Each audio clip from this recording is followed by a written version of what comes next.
જય Shri Krishna. My work my ડેમાં આપ સૌનું સ્વાગત છે। 18 એપ્રિલ 2026 ચતુર કરો વિચાર શ્રેણી અંતર્ગત આજનો પ્રશ્ન 1053। જમીન પરની ઠંડી હવા સમુદ્ર તરફ વહે છે તેને શું કહે છે? એ ઉષ્માનયન, બી ઉષ્માશોષક, સી દરિયાઈ લહેર, ડી ભૂલહેર। જવાબ છે ડી ભૂલહેર। માતૃભાષા ગૌરવ પ્રતિષ્ઠાન મહેસાણા, દિન 1240। સાચી જોડણી અર્થ સાથે। કૃત્ય એટલે કાર્ય, કામ, આચરણ। ચાલો નવું માણીએ અંગ્રેજીની સંગ ડે 1255। ઇડિયમ્સ એન્ડ ફ્રેઝસ, રૂઢિપ્રયોગો અને શબ્દ સમૂહો। 28 come to light, get revealed, પ્રકાશમાં આવવું। Many new facts about universe have come to light recently.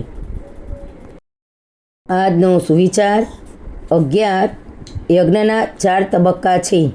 1 પૂર્વાગ કે જેમાં અગ્નિશય્યા, અગ્નિસ્થાપન, અન્નવાદાન, પાત્રાસદન, અગ્નિપૂજન, અગ્નિધ્યાન વગેરે ક્રિયાઓ કરાય છે। 2 નિત્ય હોમ જેમાં ગાયત્રી મંત્રો દ્વારા સૂર્યને આહુતિ અપાય છે જેનું બીજું નામ અગ્નિહોત્ર છે। 3 પ્રધાન હોમ જે દેવ માટે યજ્ઞ કરવાનો હોય તેને ઉદ્દેશીને રચાયેલ મંત્રો દ્વારા પ્રધાન હોમ થાય છે। 4 ઉત્તરાંગ વસોધારા, બહિષ્યવમાન, હોમાંત પ્રાર્થના, શિષ્ટકૃત હોમ, સાંગતા હોમ, અગ્નિ ઉપસ્થાન, વિભૂતિ ગ્રહણ વગેરે क्रियाओं उत्तरांग में थाय छे। सामवेद। आज का हेल्थ टिप्स। दही चीनी खाने के फायदे।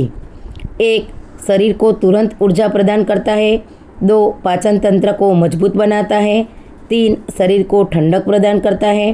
4 इम्यूनिटी बढ़ाने में मदद करता है। 5 मन को शांत और तरोताज़ा रखता है। गीता उपदेश।